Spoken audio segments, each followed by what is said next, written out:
So, part two of the packing hacks, okay?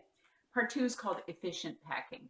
So, number one, you want to establish a I'm getting it done spot in your house where you keep all the things that you need for packing. So, all the boxes and the newsprint and your markers and your scissors and your packing tape and maybe sheets as well, because you can use these to pack things.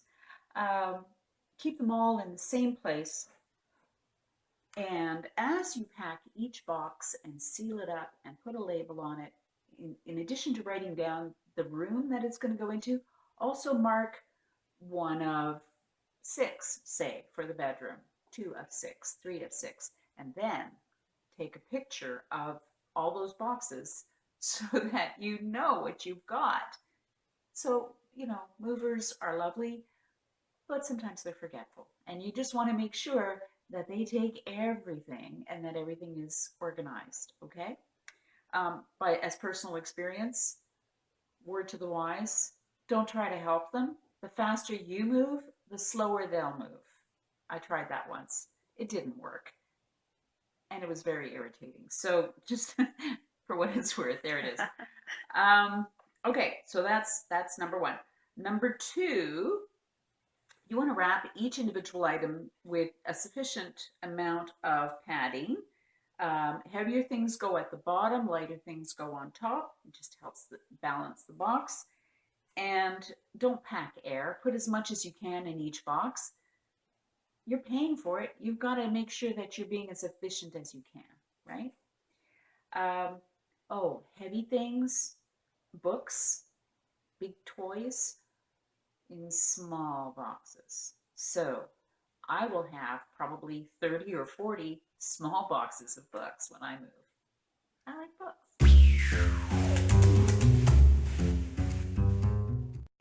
The reason is that you don't want to make it so heavy that you can't lift it.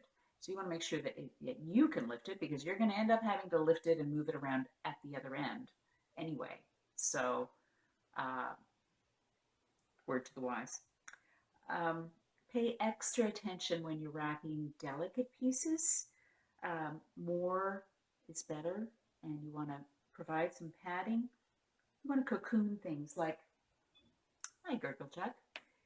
So I'm not going to unwrap this whole sheet, but this is the kind of thing that I would do, is make sure that it's very well surrounded. Just some of these things that you've had forever, you want to make sure that they survive the trip.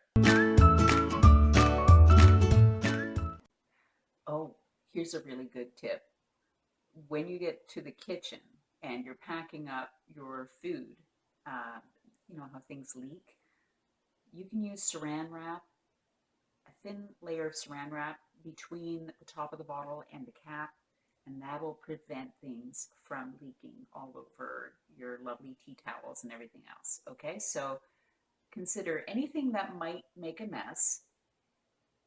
I'm not a big fan of single-use plastics, but saran wrap can be your friend in this instance, so go ahead and use that. You also might want to put some padding between fragile cosmetic containers as well. Okay, number three, you want to use wadded newspapers or crushed papers to fill all the empty spaces so that things don't shake around. And you want to start by packing smaller things to get them out of the way.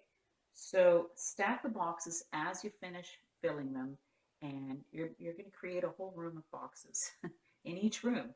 So you want to make sure, and this bears repeating, that you tape and use a label and mark the label for each box according to the room where it's going to go and the number of boxes, 1 of 5, 2 of 5, whatever it is, okay?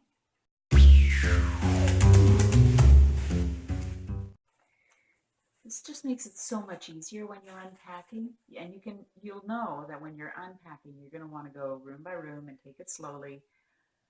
Try and make it easy on yourself.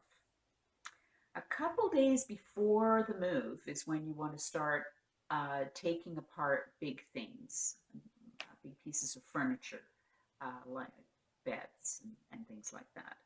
Make sure that you put all the hardware in a double um, thick Ziploc bag and seal it and put a little sticky paper or something inside that actually says what it belongs to. Because there's nothing worse than coming on the day, you want to put your bed back together and where are the screws? You know, there's bolts, there's all those things that attach the bed frame together.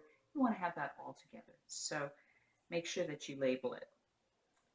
Um, Another thing that you want to make sure that you do is to keep all the hardware tools that you need nearby on the day. That's another thing that you want to pack into your car or personal vehicle,